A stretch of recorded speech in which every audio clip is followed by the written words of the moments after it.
আসসালামু আলাইকুম। আশা করি তোমরা সবাই অনেক ভালো আছো। আমি আরিফান আরফাত পড়াশোনা করছি শেরেবাংলা এগ্রিকালচারাল ইউনিভার্সিটিতে, ফ্যাকাল্টি অফ এগ্রিকালচার। তো মূলত সায়েন্স গ্রুপে বায়োলজি ইনস্ট্রাক্টর হিসেবে আমার যাত্রা শুরু। তো আজকে আমি বেসিক্যালি এসএসসি এবং এইচএসসি তোমাদের উভয় ক্লাস বেসড একটা ভিডিও বানাচ্ছি, যেটা হচ্ছে বায়োলজিক্যাল টার্মিনোলজি। তো এটা কি? এটা হচ্ছে তোমাদের বইয়ের কিছু বায়োলজি শর্ট শর্ট টার্মস যেগুলো তোমরা জানলে তোমাদের এমসিকিউ, কমার্কস সবগুলোতেই তোমরা খুব সহজে অ্যান্সার করতে পারবা। অনেক সময় হয় না যে তোমরা এগুলো ভুলে যাও। তো চলো আর দেরি না করে আমরা আজকের ক্লাস শুরু করে ফেলি। তো মূলত এই বায়োলজিক্যাল টার্মিনোলজি এর উপরে বেসিক্যালি 3টা লেকচার নিব আমি। 3টা লেকচার মিনিমাম 35 থেকে 40টা ওয়ার্ডস তোমরা শিখবা। ওকে? তো এসএসসি এবং এইচএসসি উভয় ক্লাসের বন্ধুরা তোমরা মনোযোগ দিয়ে ক্লাসটা করবা। ওকে, চলো শুরু করি। তো আমাদের আজকের ফার্স্ট ওয়ার্ড হচ্ছে এ। তো বায়োলজিতে এ শব্দের অর্থ কি? তো বায়োলজিতে এ মানে হচ্ছে নেই বা হীন। তো বায়োলজিতে এ মানে হচ্ছে নেই বা হীন। তো যদি ইংলিশ ওয়ার্ডস আসি, ইট মিনস নন বা নট। তো এ দিয়ে কি কি হইতে পারে বলো আমাকে তোমরা, যে বায়োলজিতে এ দিয়ে কি কি হইতে পারে। অনেকে ভেবে ফেলেছো। তো দেখো আমার সাথে তোমাদের ওয়ার্ডস গুলো মিলে কিনা। তো আমি যেটা ফার্স্ট লিখবো এ দিয়ে বায়োলজিক্যাল ওয়ার্ড, সেটা হচ্ছে ACOELOMATE। কি লিখলাম? অ্যাসিলোমেট। তো বায়োলজিতে অ্যাসিলোমেট শব্দ কি? আমি দেখো, এ মানে হচ্ছে নট বা নন, মানে নেই বা হীন। সিলোমেট মানে সিলম। তো পুরোটার অর্থ দাঁড়ায় অ্যাসিলোমেট মানে হচ্ছে সিলম বিহীন। তো অ্যাসিলোমেট মানে কি? সিলমবিহীন। তা এখন অনেকে প্রশ্ন করতে পারো যে সিলমবিহীন এটার কি? সিলমবিহীন কি?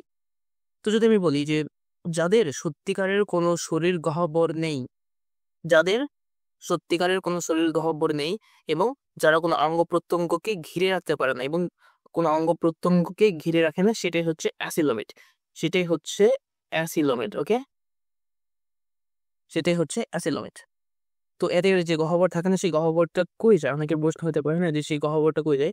তো এদের যে গহ্বরটা থাকে, ধরো এটা একটা গহ্বর, এই গহ্বরটা পুরোটা পেশি, প্রোটিন বা কোষ দিয়ে পূর্ণ থাকে। পুরো যে গহ্বরটা পেশি, প্রোটিন বা অন্যান্য টিস্যু, যে কোনো কিছু দিয়ে ভর্তি থাকে। তো এটাই হচ্ছে অ্যাসিলোমেট। অ্যাসিলোমেট দিয়ে এটাই বোঝাই। ওকে, তো চলো আমরা আরেকটা ওয়ার্ড লেখার চেষ্টা করি। এ দিয়ে দুটো লিখলাম আমি অ্যাপোলার নিউরন। কি লিখলাম? অ্যাপোলার নিউরন। এই মানে নেই বা হীন, পোলার মানে মেরু, নিউরন মানে স্নায়ু। তো কি নেই বা হীন অর্থে হতে পারে? তো মেরুহীন নিউরন। তো মেরুহীন নিউরন। তো মেরুহীন নিউরনটা কি বলো? যে মেরুহীন নিউরন বলতে কি বোঝায়? ট্রাই করে দেখো তো যে মেরুহীন নিউরনটা কি, নিজে চেষ্টা করার আগে। তো যদি আমি বলি যে মেরুহীন নিউরনটা কি, এটা হচ্ছে এক ধরনের স্নায়ুকোষ। এটা হচ্ছে এক ধরনের স্নায়ুকোষ যার কোনো বাহ্যিক শাখা থাকে না। তো বাহ্যিক শাখা বলতে কি বোঝায়? বাহ্যিক শাখা বলতে বোঝায় একজন ডেনড্রাইট প্রভৃতি থাকে না, একজন ডেনড্রাইট এগুলো থাকে না। তো এটা থাকে না। তো মেরুহীনটা কখন থাকে? যখন কোনো কোষ বা টিস্যু অপরিণত বা ইমেচিওর, তখন হচ্ছে অ্যাপোলার নিউরনটা থাকে। আর ধীরে ধীরে যখন প্রাপ্তবয়স্কে পরিণত হয়, তো তখন এই অ্যাপোলার নিউরনটা থাকে না। তো তখন সেটা পোলার নিউরন হয়ে যায়। বুঝলা? যে তখন সেটা পোলার নিউরন হয়ে যায়। তো অ্যাপোলার নিউরন মানে এটাই বোঝাই। যদি আমরা আরেকটা এক্সাম্পল দিই এ দিয়ে, তোমাদের একটা মোস্ট কমন ওয়ার্ড এ ভাস্কিউলার টিস্যু। কি লিখলাম? এ ভাস্কুলার টিস্যু। তো অ্যাভাস্কুলার টিস্যুটা কি? যে টিস্যুতে কোনো রক্তনালী থাকে না। যে টিস্যুতে কোনো রক্তনালী থাকে না, কোনো রক্তনালী থাকে না, সেটা হচ্ছে অ্যাভাস্কুলার টিস্যু। সেটা হচ্ছে অ্যাভাস্কুলার টিস্যু। কে কি বলতে পারবা যে অ্যাভাস্কুলার টিস্যুর এক্সাম্পল কি হতে পারে? যে কোনো একটা এক্সাম্পল, যে কোনটা অ্যাভাস্কুলার টিস্যু। আচ্ছা আমি বলে দিই, অ্যাভাস্কুলার টিস্যু হচ্ছে একটা উদাহরণ যদি দিই, সেটা হচ্ছে কার্টিলেজ। কার্টিলেজ হচ্ছে একটা অ্যাভাস্কুলার টিস্যু যার কোনো রক্তনালী থাকে না, যার কোনো রক্তনালী থাকে না। ওকে, বুঝছো সবাই? বুঝছো? এ বুঝছো সবাই? আমি জানি বুঝছো। তো চলো আমরা নেক্সট আরেকটা ওয়ার্ড নিয়ে যাই। নেক্সট ওয়ার্ডে যাই আমরা। ওকে, আমাদের নেক্সট ওয়ার্ড হচ্ছে কমন ওয়ার্ড অ্যাম্ফি। কি লিখলাম? অ্যাম্ফি। তো বায়োলজিতে অ্যাম্ফি শব্দের অর্থ হচ্ছে, বাংলা অর্থ ওই, it means both. It means both. তো অ্যাম্ফি দিয়ে কি কি ওয়ার্ডস হতে পারে? অনেকের মাথায় একটা মোস্ট কমন ওয়ার্ড চলে এসছে, দেখো তোমাদের সাথে মিলাচ্ছি আমি। অ্যাম্ফি বিয়া, এটা ভাবছো না সবাই? অ্যাম্ফিবিয়া। তো অ্যাম্ফিবিয়া কি? অ্যাম্ফিবিয়া উভচর। উভচর কি? যারা জলের স্থলে উভয় জায়গায় বাস করে, যেমন ব্যাঙ জলেও বাস করে, স্থলেও বাস করে।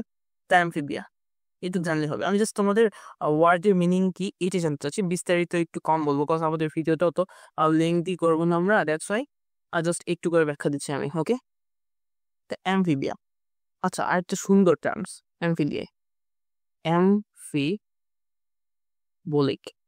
অ্যাম্ফিবলিক, অ্যাম্ফিবলিক কি জানো? যে অ্যাম্ফিবলিকটা কি? চলো এটা একটি এক্সাম্পল দিয়ে দিই।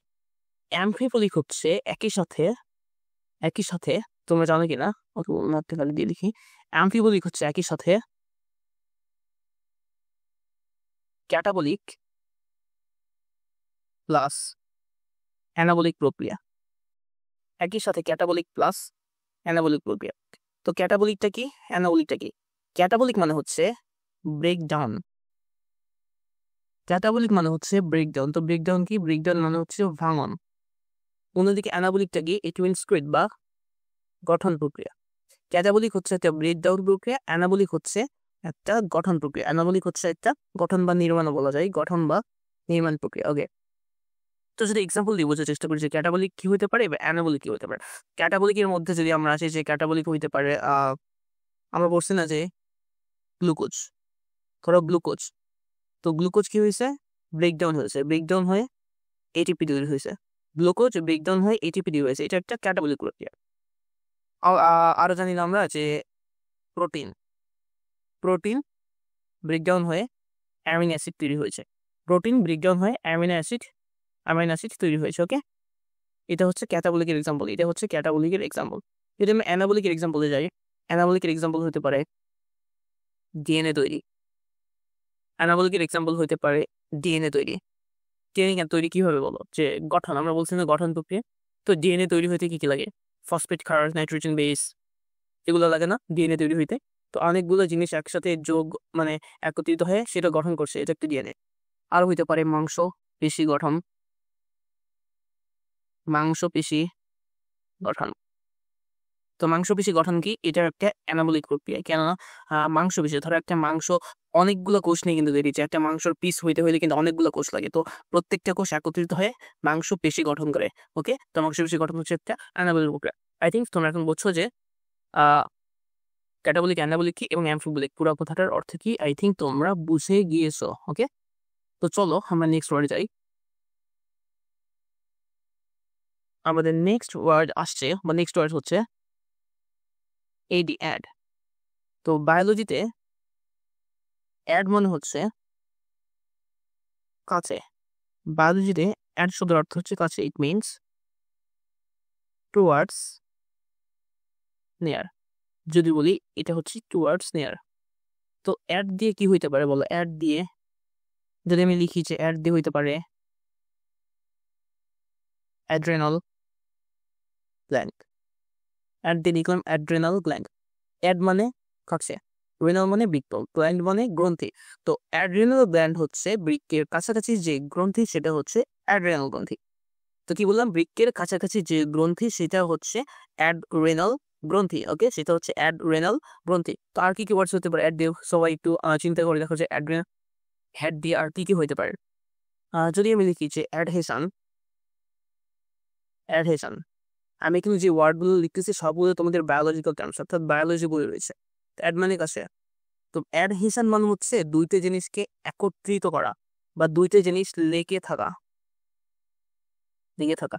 তো যদি আমি বলি এক্সাম আর একটু সুন্দর হয়েছে, তোর দুইটা কোষ, এটা একটা কোষ, এটা একটা কোষ। তো দুইটা কোষ যে এই পাশাপাশি লেগে থাকে, এই যে পাশাপাশি লেগে থাকা, এই লেগে থাকাটাই হচ্ছে অ্যাডিশন। বুঝছো? এই লেগে থাকাটাই হচ্ছে অ্যাডিশন। যদি বলি হ্যাঁ, এটা হচ্ছে অ্যাডিশন। চলো নেক্সট এক্সাম্পল যাই।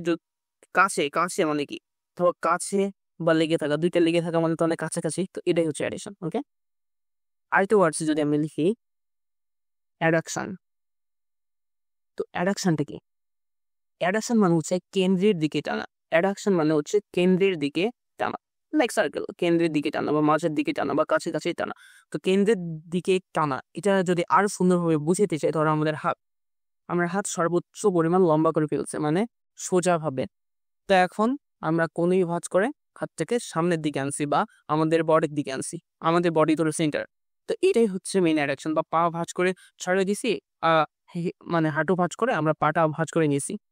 তো আমাদের বডির কাছাকাছি আসছে। তো এটাই হচ্ছে অ্যাডাকশন বা কাছাকাছি আসা বা কাছাকাছি আসা। ওকে? বুঝছো তোমরা। বুঝছো? হ্যাঁ, বলছো। তো চলো আমরা নেক্সট আরেকটা ওয়ার্ডে যাই। আমরা নেক্সট আরেকটা ওয়ার্ডে যাই।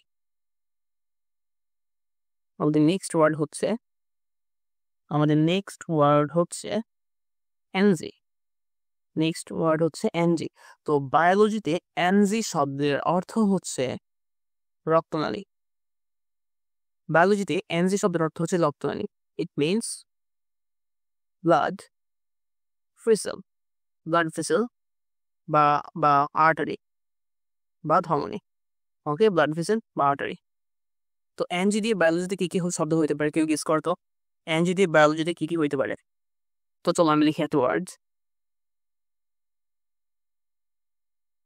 অ্যানজিওগ্রাম। ওকে? অ্যানজিওগ্রাম। অ্যানজিও মানে রক্তনালী। এখানে গ্রাম, গ্রাম মানে হচ্ছে বায়োলজিতে গ্রাম শব্দের অর্থ হচ্ছে ছবি বা রিপোর্ট। গ্রাম শব্দের অর্থ হচ্ছে ছবি বা রিপোর্ট। তো অ্যানজিওগ্রাম কি যদি আমি তোমাদের একটু ভালো করে বুঝাইতে চাই, তো অ্যানজিওগ্রাম হচ্ছে রক্তনালীর ভিতরে দেখা। রক্তনালীর ভিতরে দেখা যে আমাদের রক্তনালীর মধ্যে কোনো প্রবলেম আছে কিনা বা কোনো ব্লক জমছে কিনা সেটা দেখা।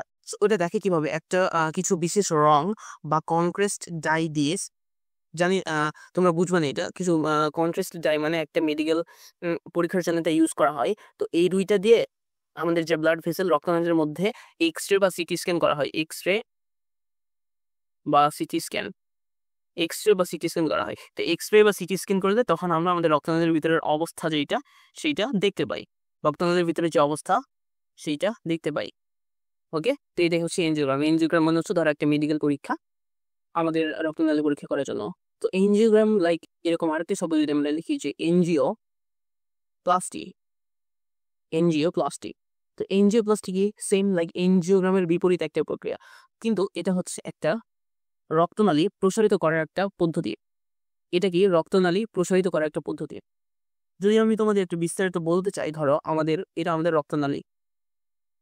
তো রক্তনালীতে কি হয়েছে? এখানে চর্বি বা কোলেস্টেরল জমা হয়েছে। চর্বি বা কোলেস্টেরল জমা হয়ে জায়গাটা সংকুচিত হয়ে জায়গাটা সংকুচিত হয়ে গেছে। এদিকে তোর অক্সিজেন, রক্ত প্রভৃতি যাতায়াত করছে। ওকে? তো রক্তনালী সংকুচিত হয়ে গেছে। তো এই জিনিসটা যে আমরা পরীক্ষা করে দেখব সেটা হচ্ছে এনজিওগ্রাম ছিল, কিন্তু সেটা হচ্ছে এনজিওগ্রাম ছিল। আর এনজিওপ্লাস্টি হচ্ছে এই যে ব্লক। তো এই ব্লকটা আমরা এখন কি করব? অপারেশন করব। বা এই ব্লকটা আমরা অপারেশন করে কি করব? এই ব্লকটা অপারেশন করে আমরা এই যে এইভাবে ফাঁকা করব। তো এটা কিভাবে করা হয়? এটা হচ্ছে ধরো আমাদের যে ব্লক, এই ব্লকের মধ্যে একটা ক্যাথেটার বা এরকম চিকন একটা পাইপ প্রবেশ করানো হয়। তো পাইপ প্রবেশ করিয়ে এই পাইপের মুখে একটা বেলুন লাগানো হয়, এরকম ধরো একটা বেলুন। তো পাইপের মুখে একটা বেলুন লাগানো হয়, বেলুন লাগিয়ে সেই বেলুন চুপসে যাওয়া বেলুন, কিন্তু তো চুপসে যাওয়া বেলুন সেই যে পাইপের মধ্যে দিয়ে ঢুকাই দেওয়া হয়। তো পাইপের মধ্যে দিয়ে ঢুকায় তখন এই বাইরে ধরো এটা বাইরে থেকে বেলুনে বাতাস করা হয়, বাইরে থেকে বেলুনে বাতাস করা হয়। তো বেলুন এখানে কিন্তু কি হবে বলো? বাতাস করলে বেলুনটা ফুলে উঠবে না? তো বেলুনটা যখন ফুলে উঠবে তখন এই জায়গাতে এরকম মানে এই ২ কোলেস্টেরল গুলা ২ দিকে চেপটে যাবে এবং জায়গাটি এভাবে ফাঁকা হয়ে যাবে। তো এটাই হচ্ছে এনজিওপ্লাস্টি বা এটা হচ্ছে রক্তনালী প্রসারিত করার একটা পদ্ধতি, যাকে এনজিওপ্লাস্টি বলে। তো এনজিওপ্লাস্টির ৪ ধরনের প্রকারভেদ আছে। এটাই হচ্ছে বললাম আমি বেলুন এনজিওপ্লাস্টি। কখনো বেলুনের মাঝে লোহার স্টেন্ট বা রড জাতীয় কিছু মানে এর ভিতরে দিয়ে এখানে সারা জীবনের জন্য আটকায় দেওয়া হয়, তাহলে এখানে আর কখনোই ব্লক জমে না। বুঝছো? এছাড়া হতে পারে লেজারের রশ্মি। লেজার দিয়ে আমরা এই যে এই চর্বিগুলোকে গলায় দিলাম। চর্বিগুলোকে গলায় দিয়েও এনজিওপ্লাস্টি করা যায়। তো করোনারি স্টেন্টিং হচ্ছে সবচেয়ে ভালো একটা প্রোগ্রাম। আই থিঙ্ক বুঝছো তোমরা, ওকে। তো যদি আমি এনজি দিয়ে আরেকটা ওয়ার্ড লিখি, তোমাদের একটা most common word, angiosperm. Angiosperm মানে কি? Angiosperm. আচ্ছা, যদি এটা মিলছে না তোমাদের মধ্যে, তবুও জাস্ট আমার ওয়ার্ডটা মনে পড়লো তাই লিখলাম। এটা মানে হচ্ছে আবৃতবীজী উদ্ভিদ। এটা কিন্তু ধরো রক্তনালী, এই রক্তনালী এনজি রক্তনালী অর্থে এই দুইটা আসে, বাট এই দুইটা আমি এর মানে এনজি আর কি কি হইতে পারে জাস্ট ওইটা মনে হলো তাই লিখলাম। এনজি যেমন আবৃতবীজী উদ্ভিদ, সবাই জানো আবৃতবীজী কি, যার বীজ ফলের মধ্যে থাকে, অর্থাৎ আম কাঁঠাল এগুলোর বীজ কি ফলের মাঝখানে থাকে, সেগুলো হচ্ছে এনজিওস্পার্ম বা আবৃতবীজী উদ্ভিদ। তো এনজি দিয়ে আরেকটা হতে পারে এনজিওটেনসিনোজেন। এই টার্মসটা কিন্তু ইম্পর্টেন্ট, এনজিওটেনসিনোজেন। তো এনজিওটেনসিনোজেন কি? এনজিওটেনসিনোজেন লাইক একটা হরমোন, প্রোটিন জাতীয় একটা হরমোন। তো এই হরমোনটা কি করে? রক্তচাপ নিয়ন্ত্রণ করে এবং তরলের ভারসাম্য রক্ষা করে। রক্তচাপ নিয়ন্ত্রণ করে, তরলের ভারসাম্য রক্ষা করে। এখন যদি কিভাবে করে, অনেকের মধ্যে প্রশ্ন হতে পারে কিভাবে করে। তো এটা তৈরি হয় কোথায়? লিভারে। এটা তৈরি হয় লিভারে, ওকে। তো এটা কি করে আমাদের দেহে, যখন আমি একটু বুঝাই তোমাদের, ধরো এনজিওটেনসিনটা আমাদের দেহে যখন রক্তচাপ কমে, এটাকে বলা হয় লো ব্লাড প্রেশার। তো রক্তচাপ যখন কমে, তো তখন কি হয়? তখন আমাদের দেহে সোডিয়ামের মাত্রা কমে যায়। তো যখন সোডিয়াম কমে যায়, তো তখন কি হয়? রেনিন নামে একটা এনজাইম ক্ষরণ হয়। তো এই রেনিন এনজাইমটা কি করে? একে সক্রিয় করে, এনজিওটেনসিনজেনকে সক্রিয় করে। তো একে সক্রিয় করে কি করে? একে সক্রিয় করে ফার্স্টে অ্যাঞ্জিওটেনসিন নামে একটা হরমোন তৈরি করে, অ্যাঞ্জিওটেনসিন 1, ওকে। এটা হচ্ছে অ্যাঞ্জিওটেনসিন 1 নামে একটা হরমোন তৈরি করে। তো এরপর অ্যাঞ্জিওটেনসিন 1 থেকে অ্যাঞ্জিওটেনসিন 2 ক্রিয়েট হয়। তো এই দুইটা যখন ক্রিয়েট হয়, তখন আমাদের যে রক্তনালী আছে, তো রক্তনালীগুলোকে সংকুচিত করে ফেলে। তো এই দুইটা রক্তনালীগুলোকে সংকুচিত করে ফেলে, এবং যখন একটা জিনিস সংকুচিত হবে, ধরো এরকম এইভাবে রক্ত এইভাবে ফাঁকা জায়গার মধ্যে দিয়ে যাচ্ছিল, তো রক্তনালী ধরো দুই দিক থেকে এইভাবে প্রেসার ক্রিয়েট করা হলো। তো এই দুইটা কমে এমন হলো। তো যে ফ্লোতে যাচ্ছিল, যদি জায়গার আয়তন কমে যায়, তো তখন অবশ্যই এর ভিতরে চাপ বাড়বে। তো আরো স্পিড যাবে এবং চাপ বাড়বে। তো অ্যাঞ্জিওটেনসিন এই কাজটাই করে থাকে, বুঝছো? যে রক্তচাপ কমাইলে এভাবে আমাদের রক্তচাপ বাড়িয়ে দেয়। তো রেনিনের যদি এক লাইন বলি, এটা আরেকটা কাজ করে। রেনিন কি করে? অ্যালডোস্টেরন নামে আরেকটা এনজাইম ক্ষরণ করে। তো ওটা কি করে? ওটা আমাদের দেহে সোডিয়ামের মাত্রাকে বাড়ায়, এবং যখন সোডিয়ামের মাত্রা বাড়ে, দেহে পানির পরিমাণও বেড়ে যেত। তখন কি হয়? ওরা হচ্ছে এর বিপরীত রূপে কাজ করে, যে রক্তচাপ ওরা কমাচ্ছে, এরা রক্তচাপ বাড়ায়, বুঝছো? এই আর কি, এইভাবে কাজ করে। তো বেশি বুঝে ফেলছি, তো চলো, এত বুঝে কিছু নাই। এসএসসির অনেক আছো তোমরা, এত কিছু বুঝবা না হয়তো। তো চলো আমরা আমাদের নেক্সট ওয়ার্ডে যাই। ওকে, নেক্সট ওয়ার্ডে আমরা চলে যাই। বুঝছো না আমি কি বুঝাচ্ছি? তোমরা বুঝছো? ওকে, আমাদের নেক্সট ওয়ার্ড। তো আমরা মিনিমাম 1 2 3 4 আমরা চারটা পড়ে ফেলছি। তো এবার আমাদের 5 নম্বর ওয়ার্ড। তো এতক্ষণ আমরা সবগুলোতে আহ, মানে প্রিফিক্স যোগ করে ফেলছি, যে সবগুলোতে দেখো আমরা এই যে এনজি সবগুলোতে প্রিফিক্স আকারে যোগ হয়েছে, সবগুলোতে প্রিফিক্স আকারে যোগ হয়েছে। তো এর টার্মসগুলো হচ্ছে সবসময় প্রিফিক্স আকারে যোগ হবে তা না, কখনো সাফিক্স হিসেবেও যুক্ত হতে পারে, অর্থাৎ পরেও যুক্ত হতে পারে। তো এখন যে ওয়ার্ডটা লিখতেছি যে ATA, এটা একটা সাফিক্স, ওকে। এটা একটা জাস্ট এইটুকু মনে রাখো, এটা একটা সাফিক্স। তো এই ATA শব্দের অর্থ হচ্ছে, বায়োলজিতে এর অর্থ হচ্ছে বহনকারী বা বিশিষ্ট। ইট মিনস টু বেয়ার, ওকে। তো বায়োলজিতে এটি শব্দ দিয়ে প্রিফিক্স দিয়ে কি হতে পারে? অনেকে সবাই ভাবো যে এটি দিয়ে কি হতে পারে। এখন নিজে ভাববা, দেন আমার সাথে মিলাবো, ওকে। নিচে ভাববা, দেন আমার সাথে মিলাবা। তো এইটিএ আমি যদি একটা লিখি, এইটিএ দিয়ে শব্দ, তোমাদের একটা মোস্ট কমন অ্যান্ড ফেভারিট ওয়ার্ডস, কর ডাটা।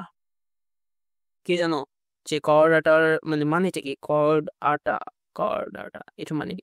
তো এটি মানে কি বললাম এই যে বহনকারী বা বিশিষ্ট কি বিশিষ্ট কর্ড এই কর্ড মূলত হচ্ছে স্পাইনাল কর্ড এই কর্ড হচ্ছে মূলত স্পাইনাল কর্ড তো স্পাইনাল কর্ডটা কি আসলে স্পাইনাল কর্ড হচ্ছে একটা মেরুদণ্ড স্নায়ু কি এটা হচ্ছে একটা মেরুদণ্ড স্নায়ু ওকে এটা হচ্ছে একটা মেরুদণ্ড স্নায়ু তো মেরুদণ্ড স্নায়ু আমাদের কি কাজ করে বলো আমাদের মস্তিষ্ক এবং শরীরের অন্যান্য অংশের মধ্যে মস্তিষ্ক এবং শরীরের অন্যান্য অংশের মধ্যে এটা সংযোগ সাধন করে এবং মস্তিষ্কের বিকাশ প্রভৃতি কাজেও এই মেরুদণ্ড স্নায়ুটা সাহায্য করে থাকে একটা মজার বিষয় যে এই স্পাইনাল কর্ডটা যখন ক্ষতিগ্রস্ত হয় বা কেটে যায় যখন ক্ষতিগ্রস্ত হয় বা কেটে যায় তখন তখন আমরা বলি না যে মানুষ প্যারালাইজড হয়ে যায় তো তখন কি হয় এই স্পাইনাল কর্ডটা ক্ষতিগ্রস্ত হলে মানুষ প্যারালাইজ বা পক্ষাঘাতগ্রস্ত হয়ে যায়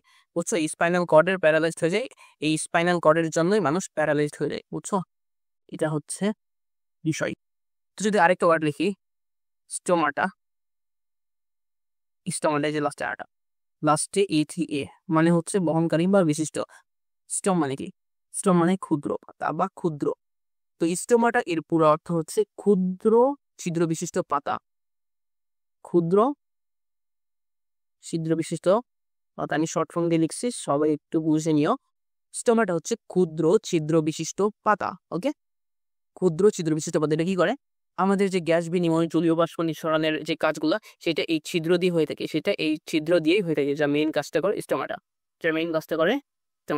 ওকে বুঝছো এটি বুঝছো আমরা প্রিফিক্সটা শিখলাম অনেকেই বুঝছো ওকে সবাই বুঝছো আই থিঙ্ক চলো আমরা নেক্সট ওয়ার্ডে যাই আমাদের নেক্সট ওয়ার্ড হচ্ছে আমি ABC M লাগাবো বুঝছো ABC দিয়ে এইভাবে লাস্ট পর্যন্ত তোমাদের মোট 35টা বা 40টা ওয়ার্ড হবে এইভাবে আমি লাগাচ্ছি তো তোমাদের এভাবে জিনিসগুলো বুঝতে সুবিধা হবে অ্যান্ড আই থিঙ্ক অনেক ভালো বুঝবো তোমরা তো চলো আমাদের নেক্সট ওয়ার্ড হচ্ছে একটা তিনটে মিলে একটা ওয়ার্ড আমি তিনটে মিলে একটা বানিয়েছি তো সবগুলোর অর্থ হয় কি বাই ডাই বা ডিপ্লো তো বায়োলজিতে বাই ডাই বা ডিপ্লো সবগুলোর অর্থই হচ্ছে দুই তো আমি জানি এটা সবাই জানো আচ্ছা এক্সাম্পল দিয়ে একটু বুঝাইলে আই থিঙ্ক তোমরা একটু ভালো বুঝবা এক্সাম্পল দিয়ে আর একটু বুঝাইলে তোমরা আরো ভালো বুঝবা এই জন্যই আমার বোঝানো এই জন্যই ক্লাসটা করা বুঝছো আচ্ছা আমি একটু উপরে দেখাচ্ছি তোমাদের ওকে তো বাই ডাই বা ডিপ্লো যদি উদাহরণ দিই সবগুলোর একটা করে তো বাই দিয়ে আমি তোমাদের আগেরটার মতো একটা উদাহরণ দিয়ে দিলাম বাইপোলার নিউরন তো বাইপোলার নিউরন কি বাই মানে দুই পোলার মানে নিউরন মানে স্থায়ী আমরা ফার্স্টে বললাম না যে এই যে সবার ফার্স্টে এই যে পোলার নিউরন তো এ মানে মেরুহীন বা নেই তো বাই মানে দুই মানে দুই মেরু বিশিষ্ট নিউরন বাই পোলার নিউরন মানে হচ্ছে দুই মেরু বিশিষ্ট নিউরন বুঝছো দুই মেরু মানে দুইটা মাথা থাকবে সেটা হচ্ছে বাইপোলার নিউরন তো ডাই দিয়ে যদি বলি ডাইসেন্ট্রিক হচ্ছে ডাইসেন্ট্রিক তো ডাইসেন্ট্রিক কি দুটি সেন্ট্রোমিয়ার বুঝছো ডাইসেন্ট্রিক মানে হচ্ছে দুটা সেন্ট্রোমিয়ারকে তারা মানে একটা কোষের মধ্যে সেন্ট্রোমিয়ার থাকতে পারে অসংখ্য তো দুইটা সেন্ট্রোমিয়ারকে একত্রে ডাইসেন্ট্রিক বলে তো ডিপ্লো দিয়ে যদি আমি বলি ডিপ্লো সিড লাগাইলাম একটা প্রিফিক্স এটাও কিনা একটা ওয়ার্ড তো ডিপ্লয়েড কি ডিপ্লয়েড মানে হচ্ছে দুই সেট ক্রোমোজোম একসাথে ডিপ্লয়েড মানে দুই সেট অর্থ দুই সেট মানে এখানে দুই সেট হলেও কিন্তু অর্থের মধ্যে দুই আছে তো ডিপ্লো মানে মেইনলি দুই বোঝায় ওকে ডিপ্লো মানে মেইনলি দুই বোঝায় তো ডিপ্লয়েড হচ্ছে দুই সেট ক্রোমোজোম দুই সেট মানে কি একটা আসে পিতার থেকে আরেকটা আসে মাতার থেকে একটা আসে পিতা একটা হচ্ছে মাতা থেকে তো ডিপ্লয়েড মানে টুয়েন সবাই জানে আমাদের মানুষের প্রায় সব কোষই ডিপ্লয়েড মানুষের প্রায় সব কোষ বলতে গেলেই ডিপ্লয়েড ওকে বুঝছো আই থিঙ্ক বুঝছো তোমরা যদি বুঝে থাকো তো চলো আমরা নেক্সট ওয়ার্ডে যাই ওকে আমাদের নেক্সট ওয়ার্ড হচ্ছে BLAST ব্লাস্ট আমাদের নেক্সট ওয়ার্ড হচ্ছে ব্লাস্ট ওকে ব্লাস্ট তো বায়োলজিতে ব্লাস্ট মানে হচ্ছে অপরিণত একটু বড় করে লিখছি কজ অনেকে ফোনের স্ক্রিনে দেখবে ফোনে লেখাটা ছোট দেখা যাবে তো এই জন্য আমি একটু বড় করে নিচ্ছি তো ব্লাস্ট মানে হচ্ছে অপরিণত তোমরা সবাই জানেন ইংলিশ টার্মস ইমেচিউর তো ব্লাস্ট দিয়ে কি এক্সাম্পল হতে পারে অনেকে ভাববো যে ব্লাস্ট দিয়ে কি হতে পারে আচ্ছা আমি লিখে দিই ব্লাস্ট দিয়ে একটা ওয়ার্ড আমি লিখে দিলাম আমার মাথায় এটা আসছে যে THROBLAST, ওকে। ব্লাস্ট দিয়ে যে ওয়ার্ডটা লিখলাম এরিথ্রোব্লাস্ট। তো এরিথ্রোব্লাস্ট কি? এরিথ্রোব্লাস্ট কি বলো? অপরিণত। ব্লাস্ট মানে অপরিণত। এরিথ্রো মানে কি? এরিথ্রো মানে মেইনলি বুঝি আরবিসিকে। রক্তকণিকার অপর নাম এরিথ্রোসাইট না? তো ব্লাস্ট মানে অপরিণত আরবিসি বা অপরিণত রেড ব্লাড কর্পাসলকে বোঝায়, ওকে। অপরিণত রেড ব্লাড কর্পাসলকে বোঝায়। এটা মূলত কি? অপরিণত মানে কি? এটা তরুণ ভ্রূণে থাকে। এটা থাকে মূলত তরুণ ভ্রূণে। মূলত তরুণ ভ্রূণে এটা থাকে, বুঝছো? কিন্তু যখন বয়স হইতে থাকে কোষের, তখন এটা থাকে না। তখন পরিণত হয়, যখন বয়স হয় তখন পরিণত হয়ে আরবিসি থেকে রক্তে যায়, বুঝছো? পরিণত হয়ে আরবিসিতে পরিণত, একদম পরিপূর্ণ আরবিসিতে পরিণত হয়ে রক্তে যায়। এটা মেইনলি থাকে বোন ম্যারোতে। বোন ম্যারো থেকে যখন তৈরি হয় না, তো বোন ম্যারো থেকে যখন তৈরি হয় তখন এই এরিথ্রোব্লাস্টটা পাওয়া যায়। এটি হচ্ছে ইমেচিউর আরবিসি, ওকে। তো এটা আমি মনে করছি এরিথ্রোব্লাস্ট দিয়ে, আর এক্সাম্পলস আমি খুঁজে পাই নাই, ব্লাস্ট দিয়ে আমি আর পাই নাই। তো চলো আমরা আমাদের নেক্সট ওয়ার্ডে যাই। আমাদের নেক্সট ওয়ার্ড হচ্ছে সি দিয়ে। তো নেক্সট ওয়ার্ড হচ্ছে আমাদের সিই। আচ্ছা, নেক্সট ওয়ার্ড হচ্ছে আমাদের CEPHAL, সেফাল বা CEPS, সেফাল বা সেপস। তো বায়োলজিতে সেফাল বা সেপস মানে হচ্ছে মাথা, ওকে। সেফাল বা সেপস মানে হচ্ছে মাথা, ইট মিনস হেড, সবাই জানো। তো সেফাল বা সেপস দিয়ে কি হতে পারে? সেফাল বা সেপস দিয়ে কি ওয়ার্ড হতে পারে? সবাই ভাবো যে সেফাল বা সেপস দিয়ে কি হতে পারে? ওকে, আমি একটা লিখলাম মাইক্রো সেফালি। তো মাইক্রো মানে কি বলো? মাইক্রো মানে ছোট, সেফাল বা সেফাপি যাই হোক, দুটার অর্থ হচ্ছে মাথা বোঝায়। তো মাইক্রোসেফালি মানে হচ্ছে, তোমরা অনেক সময় ফেসবুক বা ইউটিউবে দেখে থাকবা যে অনেক সময় ছোট বাচ্চা জন্মায়, যে ছোট অনেক সময় বাচ্চারা জন্মায়, দেখবা যে দেহের শরীরের তুলনায় মাথাটা ছোট থাকে আর কি। তো মাথাটা ছোট থাকা যে এর একটা রোগ না, বলে এটা একটা অসুখ। এইটার নামই হচ্ছে মাইক্রোসেফালি। যেসব বাচ্চা ছোট মাথা নিয়ে জন্মায় তাদেরকে মাইক্রোসেফালি বলা হয়। তো এদের মাইক্রোসেফালি কেন হয় বলো? এটা হয় যে ধরো অনেক মস্তিষ্কের বিকাশ কম, বা মস্তিষ্কের বিকাশে বাধা পড়ছে তার, বা অপুষ্টিতে ভুগছিল। মানে মায়ের পেটে থাকাকালীন ওই বাচ্চাটা অপুষ্টিতে ভুগছে। তো তখন এই মাইক্রোসেফালি এটা হয়ে থাকে। প্রায় হাজারে 1-2 জনের মাইক্রোসেফালি দেখা যায়, এরকমই আর কি বিষয়টা, ওকে। আচ্ছা, সেফাল দিয়ে বললাম, এবার যদি সেপস দিয়ে বলি, সেপস দিয়ে হইতে পারে তোমাদের প্রিয় ওয়ার্ডস গুলো বাইসেপস, ট্রাইসেপস,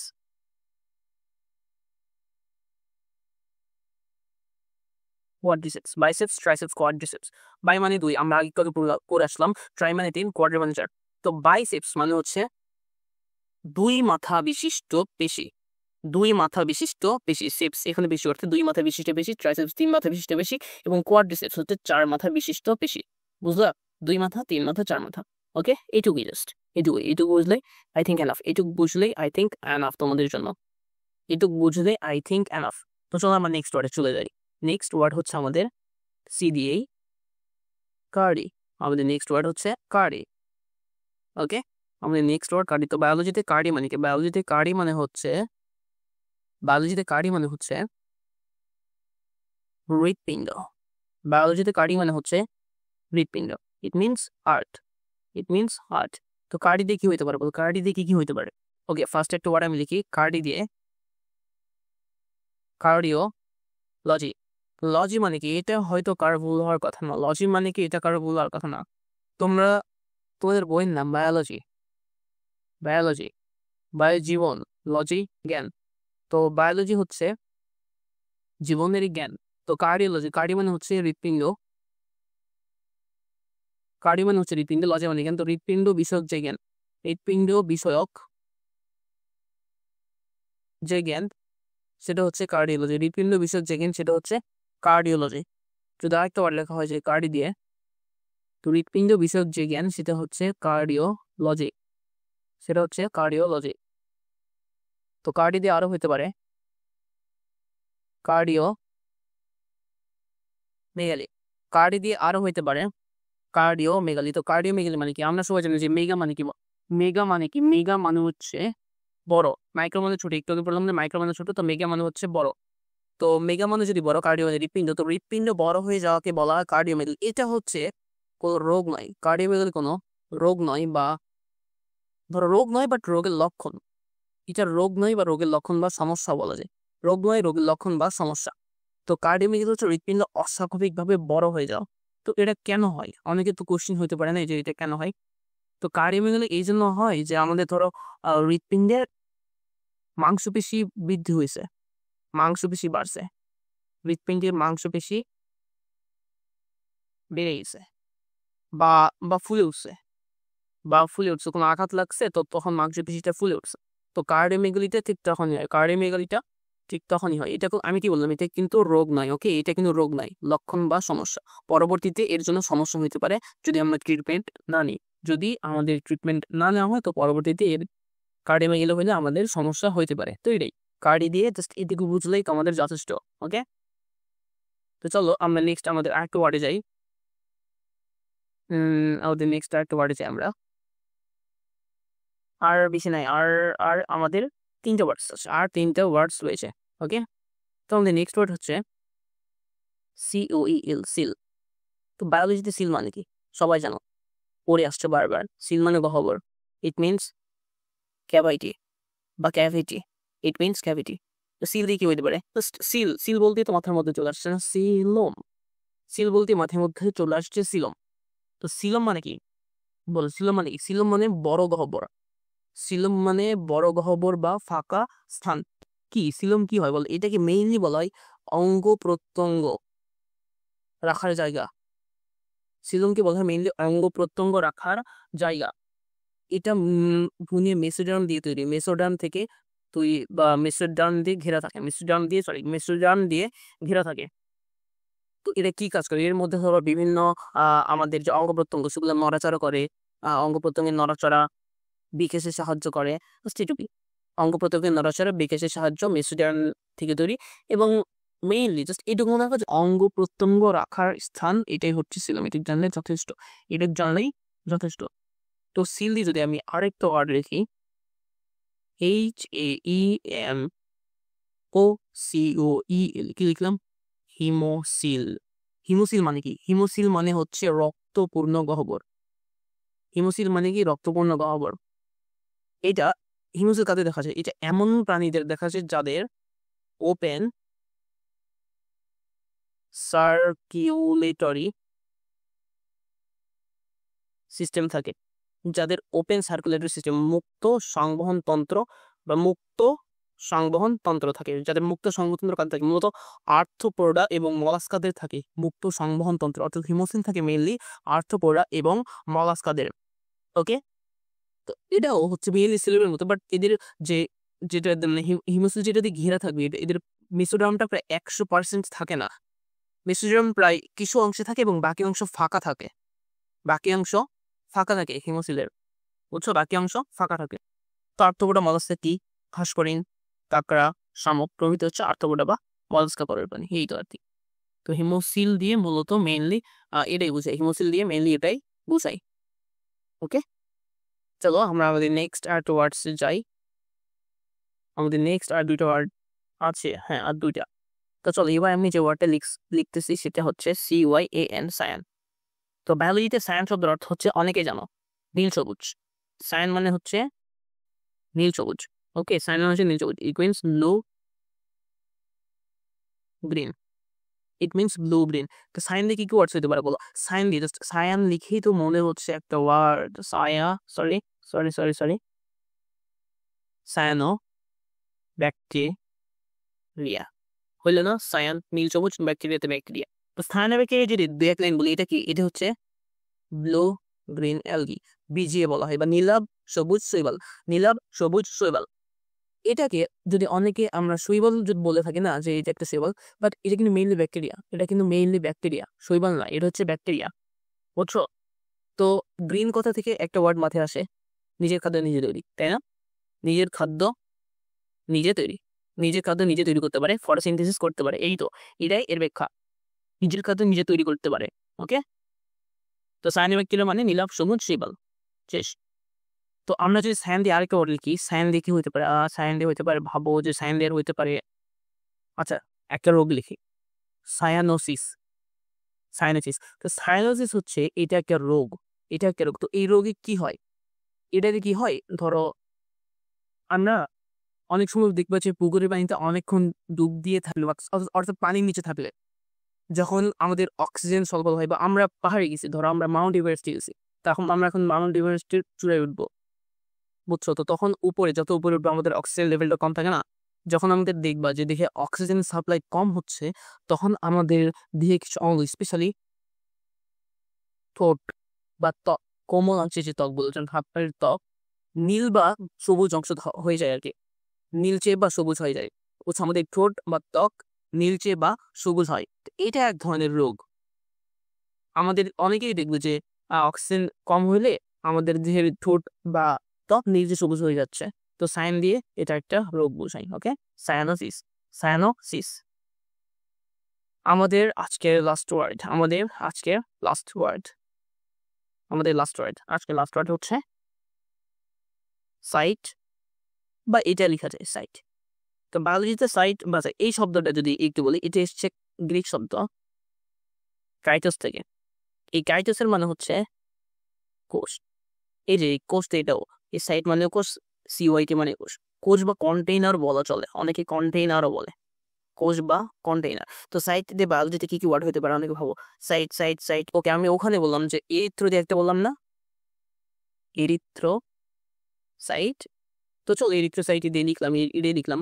তো এরিথ্রোসাইট কি? এরিথ্রো মানে লাল, সাইট মানে কোষ। এরিথ্রোসাইট হচ্ছে লাল রক্তকণিকা, ইট মিনস একদম পূর্ণ আরবিসি, পূর্ণ আরবিসি। যদি এটা নিয়ে আমি কয়েকটা লাইন বলি, তৈরি হয় কোথায়? বোন ম্যারোতে।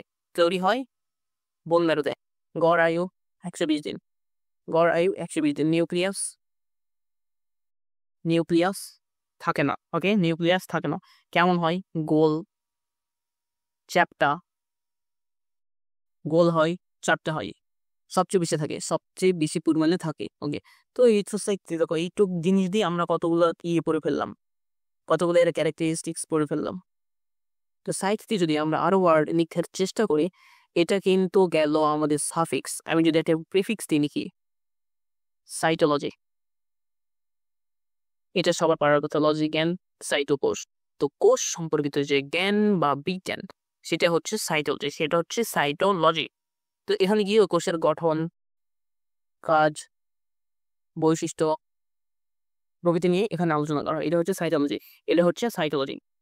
তো আরেকটা লিখি, haemocyte, H A E M O C Y T, haemocyte. Haemocyte মানে রক্তকোষ, হিমোসাইট মানে রক্তকোষ। এইটা হচ্ছে আমরা যে রক্তকোষ, আমাদের দেহের প্রায় কত পার্সেন্ট বলো? 55% এটি রক্তকোষ, দেহের 55% রক্তকোষ। আচ্ছা, আর একটা প্রিফিক্স থেকে, সাইটো কাইনেসিস।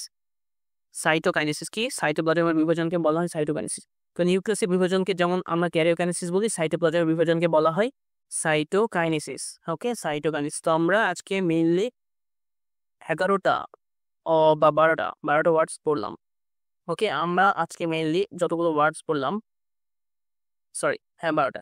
তো এই ওয়ার্ডসগুলো হচ্ছে তোমাদের, দেখো উপরে কি কোনো উপকার হইলো? এই ওয়ার্ডসগুলো পড়লে বা একটু যদি জানো তোমরা, তো দেখো একটা ওয়ার্ডস পড়ে কতগুলো বৈশিষ্ট্য সম্পর্কে আমরা জানছি বা অনেক ধারণা পাইছি আমরা। তো এই ওয়ার্ডসগুলো যদি একটু ভেবেচিন্তে তোমরা পড়ো, আই থিঙ্ক তোমাদের এমসিকিউ প্রবলেম হবে না। বা বিশেষ করে অনুধাবনমূলক প্রশ্নে অনেকে আটকায় যাও, যে টার্মসগুলো দেখেছি এটার মানে কি। অনেক সময় আমাদের ইংরেজিতেও দেয় যে সাইনো ব্যাকটেরিয়া সম্পর্কে 2 লাইন লিখো। তো এইভাবে এই ওয়ার্ডসগুলো যদি জানি আমরা, আই থিঙ্ক তোমাদের অনেক উপকার হবে এমসিকিউ, স্পেশালি কমার্স। তো আজকে ছিল লেকচার 1। তো এটা নিয়ে বেসিক্যালি আরো 2টা লেকচার আমার আসবে। তো পরের ক্লাসগুলোর জন্য তোমাদেরকে আমি ইনভাইট করলাম। ওকে, আজকের জন্য ক্লাস এখানেই শেষ। ও সবাই ভালো থাকো, সবাই ভালো থাকো, মনোযোগ দিয়ে পড়াশোনা করো। আল্লাহ হাফিজ, আল্লাহ হাফিজ। আসসালামু আলাইকুম সবাইকে।